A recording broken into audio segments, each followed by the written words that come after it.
게이로하고 김민재 선수하고 왼쪽이 조합이잖아요. 예. 그 김민재 선수가 게이로가 이제 아사나 타쿠마한테 붙는 걸 보고 공을 가진 선수를 막으러 갑니다. 왜냐? 게이로가 그러면 아사나 타쿠마를 쫓아갈 거라고 당연히 생각을 할 수 있는 그렇죠. 상황이니까. 그런데 게이로가 안 쫓아가고 멍하니 서 있어요. 그 사이에 아사나 타쿠마가 김민재와 게이로 사이 공간을 혼자 다 먹습니다. 거기서 결국 아사나 타쿠마한테 패스가 연결되면서 골을 넣거든요. 그러니까 그 장면이 굉장히 상징적이고, 김민재 선수가 더리우트와 선발 센터백 조합 호흡을 마친 바이른 뮌헨이 충격에, 경기 보면 근데 내용 보면 충격도 아니에요. 네, 진짜 못합니다. 자, 충격적인 3연패 당했습니다. 그리고 상대팀이 무려 보훔입니다. 늘 강등권을 맴도는 이미지가 있는 이 보훔 원정을 가서 무려 3골을 내주면서 졌습니다. 참, 네. 근데 수비 라인업만 보면 오른쪽에 마즈라위, 중앙에 뭐 더리우트 김민재, 왼쪽에 게이루. 네. 그리고 앞에 고레츠카, 키미. 이 정도면 사실 보훔한테 골키퍼 노이어였고. 그죠. 이 말이 안 되거든요. 근데 경기를 보면 말이 됩니다. 정말 호흡 안 맞고 서로 따로 놀고 좀 경기력이 안 좋아요. 아무튼 지금 레버쿠젠 정말 결정적인 매치. 요게 저는 이번 시즌 날려먹은 경기를 생각하는데 전술적으로 완전히 발리면서 졌고, 그리고 라치오하고 챔피언스 리그 16강 졌고, 그 두 경기는 그나마 뭐 어쨌든 뭐 강팀들이고 저 큰 경기긴 하는데, 야, 이 경기 패한 건 너무 큰 것 같습니다. 바이에른 축구 팬들이 이제 장난 반, 농담 반, 진담 반으로 네. 막 투엘 보고 투린스만이다 이러거든요. 네, 실제로 경기를 보면은 그 정도까지는 아니지만 투엘 감독도 약간 중원 삭제에 가까운 좀 축구를 보여주고 있습니다. 네, 위리겐 투엘. 예.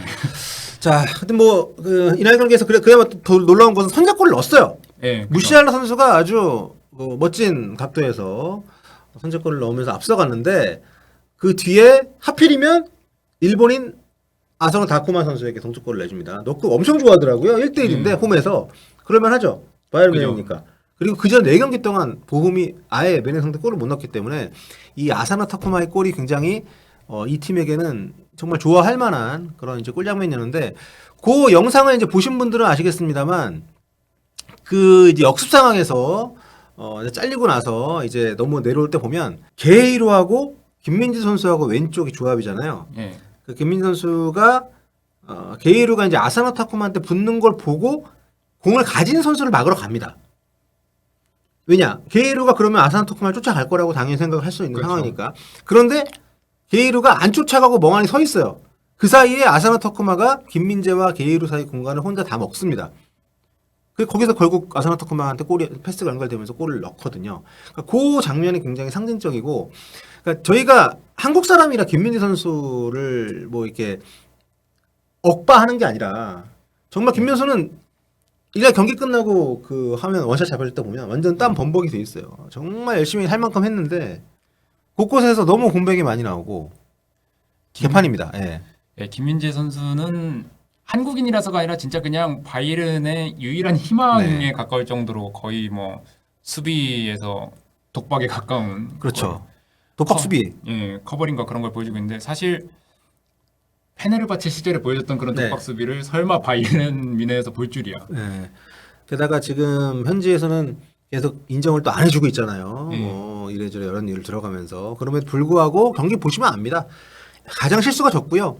가장 턴오버가 적고, 또 이 팀이 지금 문제가 중원에서 빌드업이 안 되고 있잖아요. 예. 그런 것도 해주려고 노력을 좀 많이 하고 있는데, 이날은 또 설상가상으로 선발에 없었던 우파메카노가, 그러니까 지금 투엘 감독이 라코룸도 못 장악하고 있고, 더리우트 맘 다치게 하고 나서 더리우트 선발로 좀 냈고, 우파메카노가 전반 33분에 그 라이트백으로 교체 데뷔했잖아요.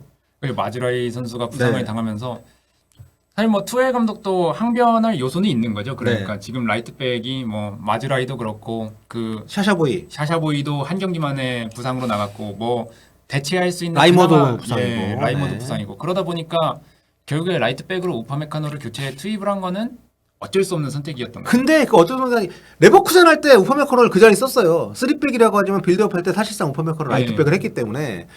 그러니까 그리고 설령 선수가 없어 넣었다 하더라도 보험전인데, 그러니까 참 사실 깝깝합니다. 보험 상대로 우파메카노, 더리우트, 김민재 이 조합을 가동을 했는데 네. 오히려 추가골을 더 먹히고 그렇죠. 지는 거는 용납할 수 없죠. 바이에른 입장에서. 바이에른 팬들 입장에서 보험은 진짜 보험이었는데 예. 죄송합니다. 보험 팬이 계시다면. 근데 아무튼 그나마 들어왔던 우파메카노가 또 퇴장당해가지고 예, 경고 누적으로 네, 후반 페널티킥도 내주고 예, 후반 31분에 크로스 막으려다가 이제 상대 선수를 팔꿈치로 가격하는 듯한 장면이 포착이 돼서 네. 경고 누적 퇴장 당하고 또 두 경기 연속으로 퇴장 당한 것도 모자라서 두 경기 연속으로 페널티킥을 헌납하는 네. 그런 안타까운 모습을 보여줬고요. 그리고 지금 올 시즌에 역대급 그러니까 케인이 보면 골을 진짜 많이 넣는데 이게 팀 성적이랑 늘 같이 안 갑니다. 토트넘 때 예. 우리가 많이 봤지만 결정적인 경기 때는 골을 못 넣거나 안 나오거나 뭐 이런 경우도 되게 많았었고 지금도 뭐 골 숫자가 정말 많은데 정작 중요한 경기에서는 계속 그죠? 계속 골을 제가 넣는- 다이어한테 많이 쓰는 표현인데 똥을 싸고 있습니다. 네, 그러니까 이번 경기에서도 완전 빅 찬스인데 이걸 케인이 그래도 그런 건 안 놓치는 선수인데 그걸 놓치더라고요. 그죠?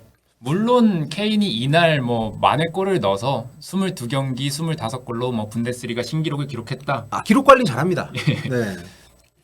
그러나 이런 기록에도 불구하고 결국에 케인이 계속해서 무관에 머무르고 케인이 결정적인 이제 다음 단계로 도약하지 못하는 이유는 이런 경기에서 사실 케인이 한 골만 넣을 선수가 아니었거든요. 그 득점 그거 기회 자체가. 그쵸. 첫 찬스 그거 넣었으면 예. 제가 볼 때 분위기가 좀 확실히 바뀌는 상황이었는데 예.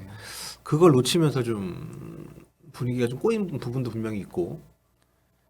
지금 그래서 전반적으로 뭐 케인도 그렇고 우퍼메카노도 그렇고 사실 중요한 경기, 결정적인 경기에서 실수를 저지르는 평소에 잘하다가 네. 그런 선수들이 좀 있는 것도 있는 거고 케인 개인으로서도 이런 문제를 해결하지 못하면은 앞으로도 그 우승컵과는 거리가 좀 있는 행보를 보일 수밖에 없는 거죠. 그렇죠. 케인에다가 다이어까지 더했기 때문에 뭐 무관 바이러스가 얼마 같다 하는데 그건 이제 웃자고 하는 얘기고. 예. 근데 어쨌든 지금 현지에서도 그 얘기들이 계속 나오고 있습니다. 뭐 보도도 많이 되고 있고 정말 우승 못하는 왜냐하면 지금 포칼 떨어졌고 챔스도 어쨌든 16강 라치오 좀 진 상태고 리그는 사실상 지금 레버쿠젠 계속 무패거든요. 지금 또 레버쿠젠이 이겼기 때문에. 네. 레버쿠젠이 3번 지는 상황을 바라야 되는 건데 그건 그렇죠. 솔직히 현실적이지 않죠. 그것도 지금 바이에른 뮌이 다 이긴다는 전제하에. 예. 예.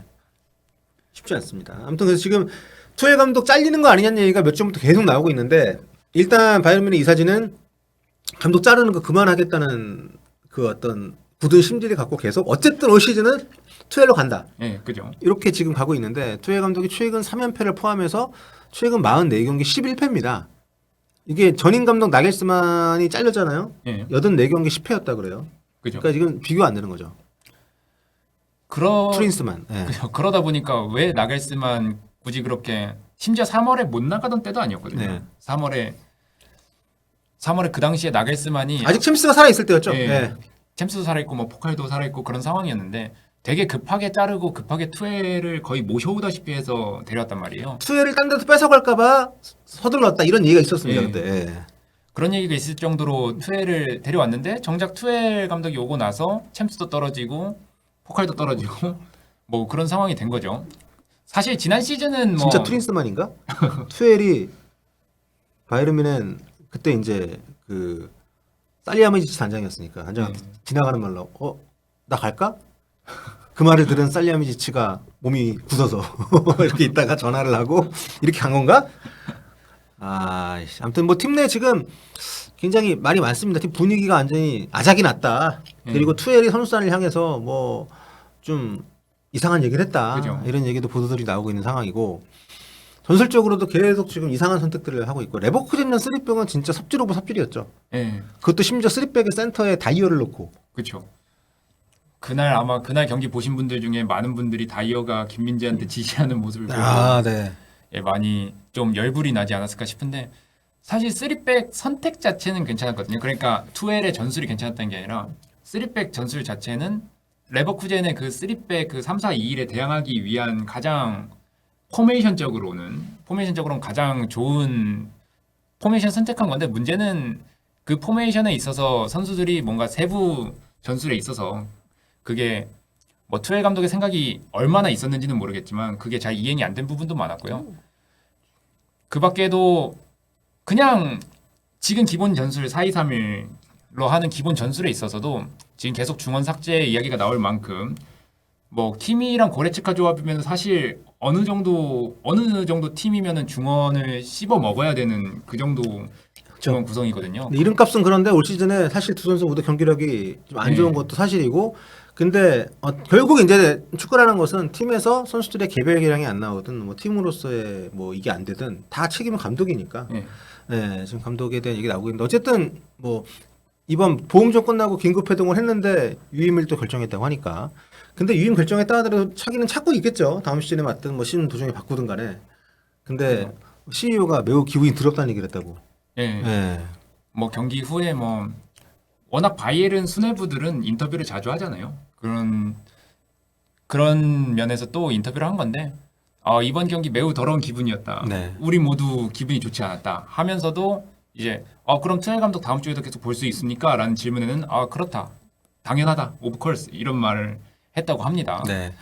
자, 투엘 감독 경기 끝나고 나서 패배를 수긍하지 않는 모습 보였고요. 기대 득점에 비해서 결정력이 너무 떨어졌다는 게 어쨌든 팩트는 팩트인데 뭐 지금 만약에 계속 잘 나가다 졌으면 모르겠는데 최근 3연패 이전에도 그 프랑크푸르트한테 대패한 것도 있고 제가 흐름이 안 좋은 것은 맞고 제가 볼 때 이미 경질 시그널은 지나갔습니다. 바꿔야 되는데 뭐 어떤 이유에서인지 계속 지금 바이에른 뮌헨은 투엘 감독에게 지금 가고 있는 상황이고 올 시즌 뭐 감독을 바꾸든 뭐하든 안 하든 상관없이 사실상 우승은 어려웠다고 보기 때문에 지금 이제 다음 스텝 어떻게 할 것인지 그리고 저는 김민희 선수의 다음 스텝 이 계속 여기 있어야 되나? 막 이런 생각이 개인적으로 들어가지고 그 사이에 또 레버쿠젠이 독일 클럽 최장 무패 기록을 세웠다고요? 예. 네.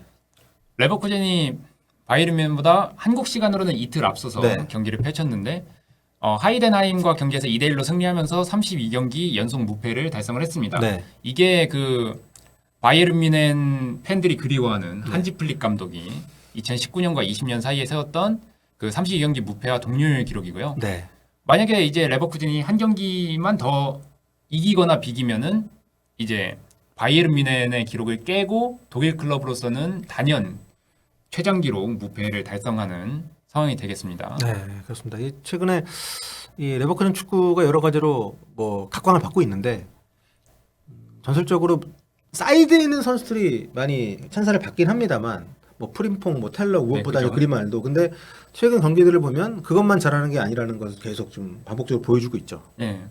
사실 레버쿠젠의 축구를 보면 알겠지만 그 윙백이 각광을 받는 것과는 별개로 대단히 중앙지향적인 플레이를 계속해서 하거든요. 이 팀이 물론 이제 3백의 양쪽 센터백이 이제 좀 측면 네. 특히 오른쪽에 있는 센터백이 프림퐁이 위로 올라간 걸 좀 보조해주는 그런 역할을 많이 하긴 하는데 기본적으로 레버쿠젠은 계속해서 중앙으로 공을 전달하려고 합니다.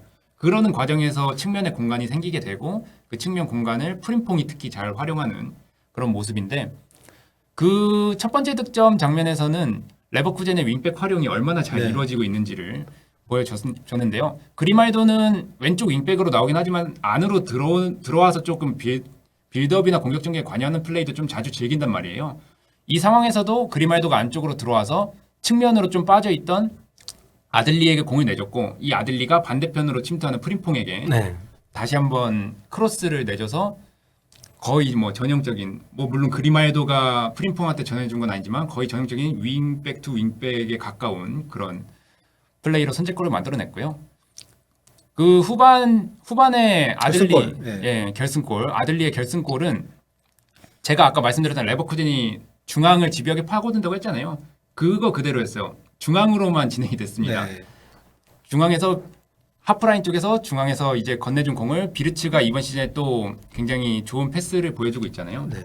예, 그 비르츠가 절묘하게 스루 패스를 아들리에게 공급을 했고 그 아들리가 골키퍼까지 제치고 완벽하게 마무리를 하면서 레버쿠젠의 이번 경기에서 레버쿠젠의 중앙지향적인 전술 플레이와 그로 인해서 파생되는 이 측면 특히 윙백들의 공격적인 플레이가 잘 드러난 그런 경기였다고 할 수 있겠습니다. 네, 그러니까 잘 되는 팀의 특징은 이제 주전이 좀 빠져도 경기력에 큰 그 낙차가 없다는 건데 거기서 레버쿠젠과 바이에른 뮌헨이 올 시즌에 굉장히 큰 차이를 보여주고 있고요. 레버쿠젠 지금 이탈자가 많고 계속 번갈아서 또 생기고 있습니다. 무엇보다 보니페이스도 계속 안 나오고 있는 상황이고 그런데 새로 뭐 영입한 선수는 또 영입하는 대로 잘하고 또 이를테면 그 바이에른 뮌헨 때 굉장히 잘했던 스타니시치. 예. 바이에른 뮌헨이 임대해준 애잖아요. 그죠. 바이에른 뮌헨이 진짜 올 시즌에 여러 가지 삽질을 많이 하는데 그 선수도 경기 많이 못 나오는데 또 이렇게 경기 나오니까 감독이 준 임무에 대해서 그러니까 그 개별 선수들의 모티베이션뿐만 아니라 전술적인 어떤 그 임무를 명확하게 부여를 하면서 그 선수들이 경기력으로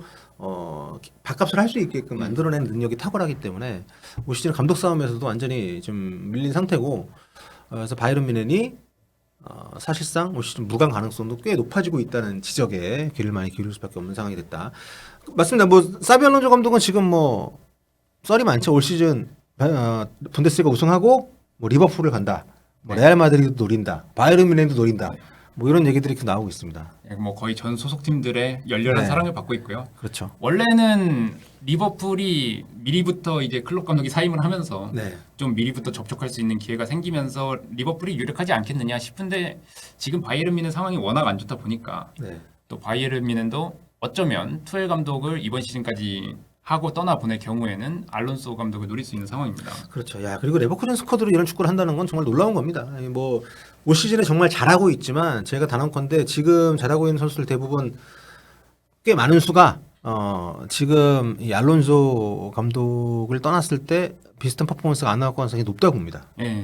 그렇기 때문에 아무튼 이 레버쿠젠의 엄청난 경기력과 대비되는 바이에른 뮌헨의 부진 그리고 그 중앙에 있는 김민희 선수의 어떤 선전에도 불구하고 실점이 계속 많은 그런 어떤 한계 그리고 그나마 골 제때 넣어줬던 케인마저도 좀 흔들리고 있는 모습 여러 가지 걱정이 되는 바이에른 뮌헨이 아닌가 싶고요. 1년만 하고 계속 이적하고 있잖아요, 김민희 선수가. 그죠. 이번에도 이제 어디로 가나? 또 좀 나은 더 급여도 많이 주고 좀 더 행복 축구할 수 있는 곳으로 이런 얘기들을 슬슬 해야 되지 않나라는 우려가 드는데 그래도 바이에른 뮌헨이니까 극복하기를 기대해 보겠습니다.